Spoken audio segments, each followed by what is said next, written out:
Македонија, шеста најсиромашна земја во Европа од листата на 10 најсиромашни, изнесува светскиот алманах World Population Review. Македонија со години безуспешно се бори да излезе од стегите на сиромаштијата, но сите правни, економски и други реформи докрај никогаш не успеваат.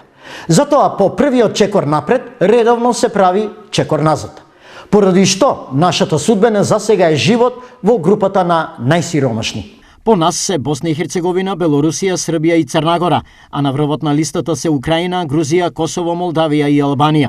Земјите од Источна Европа, особено оние кои беа значително погодени по падот на Советскиот сојуз, се меѓу најсиромашните и денес. Пишува во алманахот во кој се објаснува дека бруто домашниот производ е една од најважните метрики што се користи за мерење на економското богатство на една земја. Во делот за Македонија, алманахот World Population Review пишува дека земјата од 1991 година претрпе драматични економски промени и постепено ја подобруваше својата економија. Трговијата сочинува околу 90% од бруто домашниот производ на земјата. И покрај успешно спроведените политики од властите, Македонија се уште има висока стапка на невработеност, 16,6%. Во 2020 година бруто домашниот приход по глава на жител во Македонија изнесуваше $5.888 американски долари.